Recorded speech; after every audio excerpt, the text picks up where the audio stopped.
ইতিমধ্যে দেখুৱাই আছো নেপালী সাহিত্য সভাৰ অধিৱেশন চলিৰ যি পৰিৱেশ সৰুপথাৰ শিৱাজীৰা সমন্বয় ক্ষেত্ৰত উপস্থিত আছো।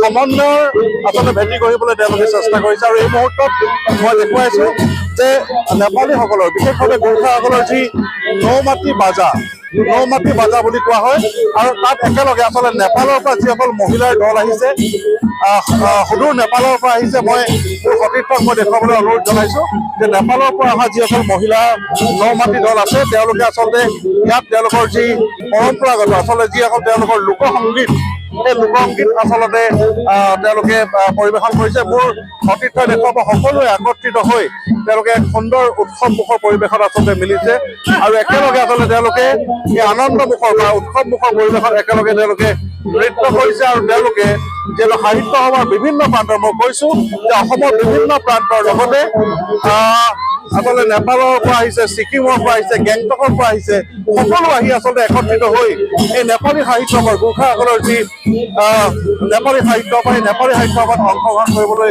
আহিছে। বিভিন্ন প্ৰান্তৰ যিসকল লোক মই দেখুৱাইছো মোৰ সতীৰ্থই দেখুৱাব তাৰ সমান্তৰালভাৱে মই কিছু কথা পাতিবলৈ যত্ন কৰিম। আচলতে এই বিষয়ে জানিবলৈ মই চেষ্টা কৰিম। আচলতে ধৰক মহিলাসকল এতিয়া আহিছে, সকলোৱে আচলতে তেওঁলোকে লোকসংগীতত নৃত্য কৰিবলৈ আহিছে। মই আপোনাৰ কাষলৈ আহিছো, অকণমান মই কিছু কথা জানিবলৈ চেষ্টা কৰিম। যিহেতু আজি নেপালী সাহিত্য সভা আৰম্ভ হৈছে, এই যে আপোনালোকে নৃত্য গীত কৰিছে সেই নৃত্যটোক বা লোকবাদ্য বা এই লোকসংগীত কি আপোনালোকৰ লোকসংগীত কি?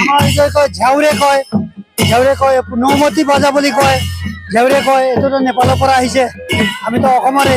মই অসম নেপালী সাহিত্য সভাৰ অন্যতম উপসভাপতি মই হাফলং ডিমা হাছাওৰ পৰা আহিছো। কেনেকুৱা লাগিছে সৰুপথাৰ? বঢ়িয়া। মই 30 বছৰ পিছত সৰুপথাৰ আহিছো, ইমান ভাল লাগিছে। মানে ধন্যবাদ সৰুপথাৰ বাসীৰ কাৰণে, বহুত ধন্যবাদ। আয়োজন কেনেকুৱা চলিছে? আয়োজন ভাল, খোৱা দোৱা ভাল, খোৱাৰ কাৰণে ভাল, খোৱা পানী চব ব্যৱস্থা ভাল। আপোনালোকে যিখিনি কৰিছে তাৰ কাৰণে মই অশেষ ধন্যবাদ। আৰু এই যি আমি যি লোকবাদ্য আপোনালোকে বজাইছে এয়া মহিলাসকলে বজায় নেকি? মহিলা আগতে ল'ৰাসকলে বজাইছিলে, আজিকালি মহিলাসকলে বজায়। আজিকালি আপোনালোকৰ ট্ৰেডিশ্যনেল হয় লোকৰ আচল। যেনেকে আমি বিহু গাওঁ, বিহু গালে আনন্দ লাগে, তেনেকেই আৰু আমি কি বুলি ক'লে নৃত্যটো বা মাৰুণী কয়, মাৰুণী ডেজ কয়, নৌমতি বাজা বুলি কয়, নিশ্চিতভাৱে নৌমাটি বাজা আৰু এনেধৰণে সকলোৱে আচলতে একত্ৰিত হৈ সাহিত্য সভাৰ বাকৰিত আচলতে খুব সুন্দৰভাৱে তেওঁলোকে নৃত্য কৰিছে, সুন্দৰভাৱে সাহিত্য সভা তেওঁলোকে উপভোগ কৰিছে।